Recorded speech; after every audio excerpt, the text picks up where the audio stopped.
Salve nação, mais um vídeo pra vocês, hein? Veja as últimas informações aí das equipes para a final da Copa do Brasil, São Paulo e Flamengo, escalação e tudo mais, hein? E não se esqueçam, hein? Deixem seu like, se inscrevam no canal. Bora, Mengão! E aí, Jean Oddi, retrospecto é aquela coisa. Quando é favorável para uma torcida antes de uma véspera, antes de uma final, ela nem gosta de ouvir isso. Sai pra lá. É a tal da zica reversa. O que você espera desse jogo, Jean, no Morumbi?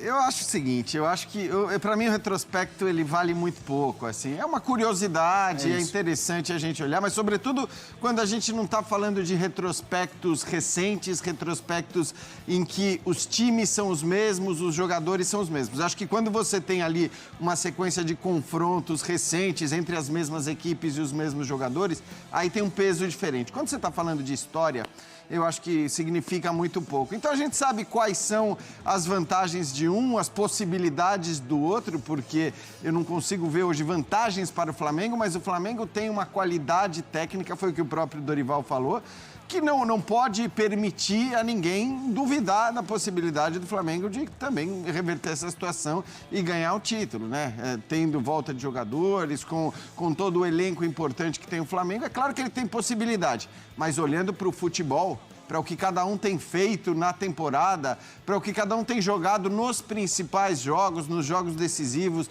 nos jogos de mata-mata, na própria trajetória da Copa do Brasil, aí é óbvio que por isso e pela vantagem que tem 1-0 fora de casa no primeiro jogo, o São Paulo pode ser apontado como favorito. Agora, o tamanho desse favoritismo é que a gente pode discutir.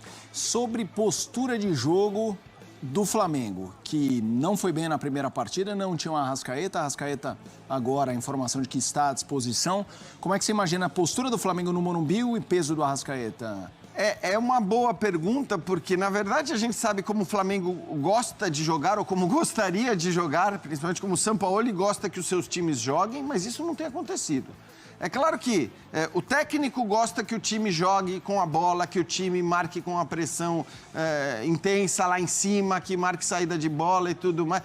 Tudo levaria a crer que o Flamengo, precisando do resultado, tendo o técnico com essa característica, os jogadores que viveram seus melhores momentos jogando desse jeito, tudo levaria a crer que seria um Flamengo tentando partir para cima, tentando pressionar, tentando roubar a bola do São Paulo no campo de defesa do São Paulo.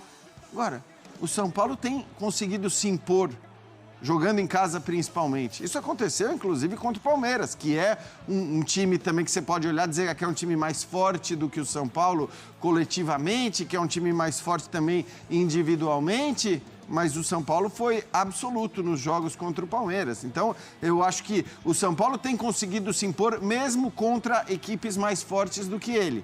Nesse momento, com o apoio da torcida, com o que tem sido os jogos no Morumbi, é difícil saber se o Flamengo vai conseguir aplicar aquilo que eu imagino que o seu treinador vai pedir. A informação que está no espn.com.br, trazida pelo Cícero Melo, reunião de Rodolfo Landim, membros da diretoria, já definindo, não importa qual o resultado, de que Jorge Sampaoli não será técnico do Flamengo em 2024. Tinha gente que tinha dúvida se ele ia ser o da semana que vem. Eu queria que você falasse um pouquinho sobre isso, Jean. O que eu acho assim, bom, não é novidade para ninguém. A gente sabe, né, por tudo que o Flamengo investiu, pelos jogadores que tem, pelo potencial que tem, mesmo que ganhe a Copa do Brasil, terá sido uma temporada frustrante para o Flamengo. Olhando também para as relações do Sampaoli, seja com elenco, seja com diretoria, estava tudo muito claro que ele não permaneceria. A partir daí, eu acho que a diretoria pode até dizer, bom, ele não permanece em 2024, mas a partir do momento em que você já sabe que o técnico não permanece em 2024, olhando para tudo que não tem acontecido no Flamengo nos últimos tempos, eu acho que a pergunta que o torcedor rubro-negro se faz é a seguinte: bom, se ele não vai ficar em 2024...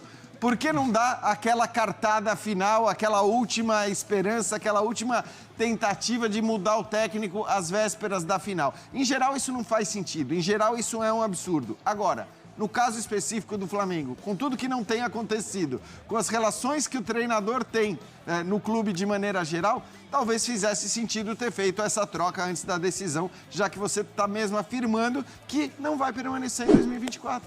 Vamos seguir aqui no Sport Center falando dessa final, mais com um noticiário. O de São Paulo, Rafael, Rafinha, Arboleda, Beraldo, Caio Paulista, Alisson, Pablo Maia, Wellington Rato, Lucas Moura, Nestor e Caleri, exatamente o time. Provável Flamengo, Rossi, aí já vemos uma mudança, Wesley, Fabrício Bruno, Léo Pereira, Ayrton Lucas, Pulgar, Gerson, Everton Ribeiro, essa é outra mudança, o Everton Ribeiro começou no banco, Arrascaeta, Gabigol e Bruno Henrique. No sentido de escalações, vê nexo nos dois lados, nessas prováveis? Eu só não afirmo que a escalação do Flamengo vai ser essa, né? Porque eu acho difícil afirmar. É difícil a gente saber o que se passa na cabeça do Sampaoli.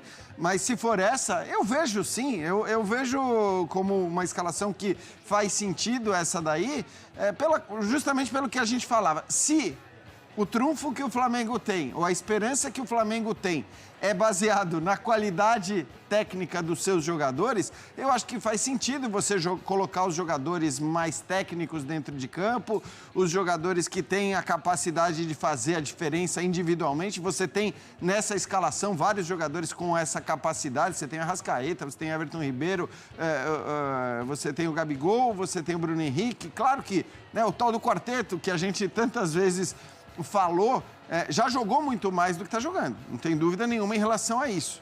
Acho que a volta do Arrascaeta dá uma esperança a mais, porque ele é o melhor jogador, talvez tecnicamente, desse time do Flamengo. Nem digo mais decisivo, mas ele é o melhor jogador, então ele acrescenta muito. E agora o Flamengo tem que apostar nisso, tem que apostar na qualidade individual, porque coletivamente não existe parâmetro de comparação com a equipe do São Paulo. O São Paulo é um time muito mais bem montado, muito mais confiável e muito mais aplicado dentro de campo também. Jean, do lado do São Paulo vem conseguindo viradas no Morumbi e agora chega, isso já aconteceu, e a memória são paulina nem é tão boa, porque foi aquele jogo dramático com o Sport, enfim, na Copa do Brasil, o São Paulo teve já essa coisa de chegar em casa com vantagem. O que muda? Porque o São Paulo tinha muito volume pela necessidade de virar, e isso não vai ser tão necessário até pelo calor que vai estar. E a gente tem notado que o São Paulo é muito intenso, mas ele também cansa. Os segundos tempos, mesmo com as mudanças, como é que você imagina o Dorival trabalhando isso? Pois é, por isso que eu dizia até um pouco antes que é difícil a gente saber como vão ser as posturas das equipes. É claro que se você olha para o que o São Paulo tem feito na Copa do Brasil, pela maneira como passou pelos seus principais rivais, o São Paulo não pode mudar a postura. O São Paulo tem que jogar do mesmo jeito que vinha jogando, se impor como vinha se impondo. É um time com uma dedicação e com um empenho que, em relação ao Flamengo, não dá nem para comparar, né? É um time lutador, é um time brigador, é um time que disputa cada bola como se fosse a última, e vai ter que ser assim.